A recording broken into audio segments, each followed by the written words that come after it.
sommes des habitants de Pisevin, engagés dans le projet associatif d'animation du quartier des Caps. Un de nos projets consiste à mettre en valeur la mémoire du quartier.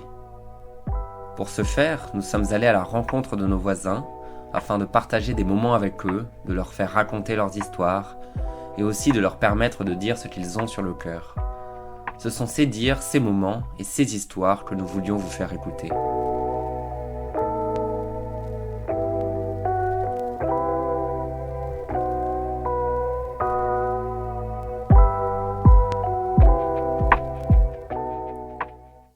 Shaima est une jeune fille de 17 ans. Elle a emménagé l'année dernière à Pisevin. Auparavant, elle a habité dans d'autres quartiers dits prioritaires, notamment à la ZUP Nord quand elle était petite. N'ayant pas été acceptée dans la filière qu'elle souhaitait, bac pro métier de la mode à Nîmes, elle est rentrée cette année dans cette même filière à Alès, mais rentre encore au quartier le week-end pour retrouver sa famille et ses amis. Ici, une semaine, comment tu remplis tes journées quand tu es ici dans ce quartier? Est-ce qu'il y a des choses que tu fais? Est-ce que tu vas en ville? Je sors très souvent et la plupart du temps quand je reste après à côté de chez moi, je vais souvent au stade pour traîner avec des amis ou pour faire une partie de basket. Je pense que un des bons souvenirs que j'aurai d'ici, c'est les après-midi avec l'association qui nous permet de se retrouver et de se regrouper entre les gens du quartier. Ça permet quand même de passer des bons après-midi avec des petits pour pouvoir les occuper. On se sent très vite rapprochés. Du coup, tu as toujours été très proche des enfants, ce genre de choses, vu que tu t'occupes de tes frères et sœurs, c'est un truc. Oui, habituel.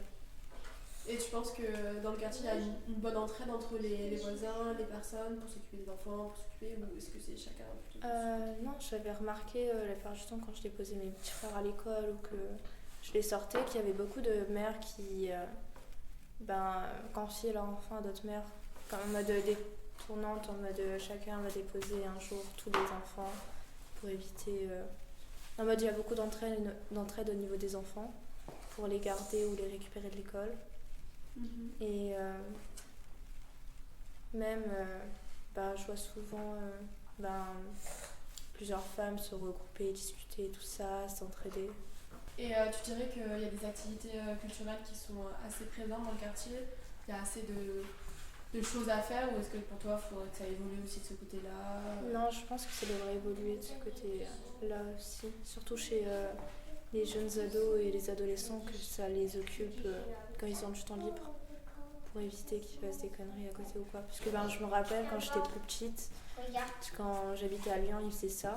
Il y avait tout le temps des choses à faire dans mon quartier, ils ramenaient souvent des intervenants. Et il y avait de moins en moins de jeunes qui faisaient des conneries et qui étaient...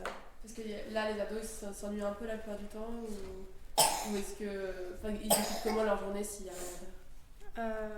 La plupart du temps, ils sortent, et quand ils sortent, c'est en groupe. Comme beaucoup d'habitants du quartier, Shaima a été victime des préjugés circulant sur Pisevin, se traduisant parfois jusqu'à une forme de discrimination envers ses habitants. Et qu'est-ce que tu dirais aux personnes qui, quand on leur parle de Pisevin, mais aussi du quartier de la ZUP, etc., ils disent tout de suite que c'est un endroit qui craint, où il faut faire attention, c'est l'endroit où on essaie tous de fuir un peu, etc. Qu'est-ce que tu leur dirais J'ai l'habitude de ces personnes, parce que la plupart du temps, c'est soit des amis à moi qui connaissaient pas le quartier au début et qui étaient remplis de préjugés, ou soit leurs parents qui refusaient complètement qu'ils viennent chez moi. Et en vrai, avec un peu de discussion, ça passe.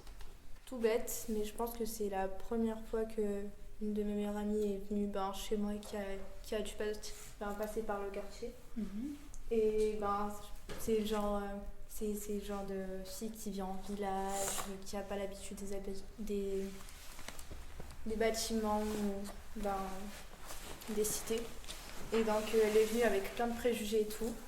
Et avant de venir, elle m'a dit ouais, il faut que je m'habille comment, t'es sûre les gens dehors qui vont pas me juger et tout.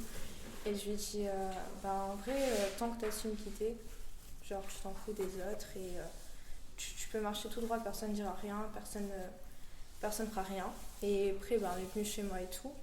Elle était heureuse et tout parce que personne lui a rien dit. Il y avait même une fille qui l'avait complimenté sur sa tenue, parce qu'elle a un style un peu gothique, grande jupe noire, débardeur rouge avec des croix et tout de partout.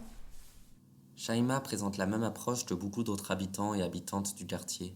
D'un côté, elle y a de belles histoires à nous partager et le défend contre tous les préjugés qui le visent. Mais de l'autre, cela ne l'empêche pas d'avoir sa vision critique de son quartier. Elle y déplore la saleté, un manque de conscience écologique ou encore la mentalité de certains habitants. Et du coup, est-ce que tu dirais qu'il y a des choses qui devraient évoluer? Est-ce que tu aurais des idées de comment ça pourrait évoluer? Est-ce que tu aurais le temps? Est-ce que tu verrais des solutions ou tu n'y as pas réfléchi? En vrai, oui, il y aurait beaucoup de choses qui pourraient évoluer. L'ouverture d'esprit, le fait qu'on puisse laisser les adolescents choisir qui ils ont envie d'être et ce qu'ils veulent faire, ce qu'ils veulent porter, qui se forgent leur identité de genre, sans forcément avoir peur du regard des autres, et qu'on soit ouvert à leur nouvelle personne, quoi. Quand on soit pas en mode ah, il s'habille comme ça, ou qu'on l'aide, quoi, qu'on le valorise à sa juste valeur. Parce que je trouve qu'il y a beaucoup de jugements dans le quartier, qu'on n'est pas assez ouvert d'esprit. Même si tu connais pas les gens ici, ou que tu sens qu'il y a un jugement, quoi. Genre, il n'y a pas forcément besoin d'écouter les rumeurs quand tu marches, les gens. Si t'es un peu différent, pas tout le monde, je dis vraiment pas tout le monde, mais dans quelques cas, tu te sens jugé. Ok. Mais c'est surtout chez les adultes. Plus Ça, âgé. ça commence à s'enlever chez les jeunes. Les jeunes maintenant ils s'en foutent un peu alors que les adultes sont encore un peu coincés.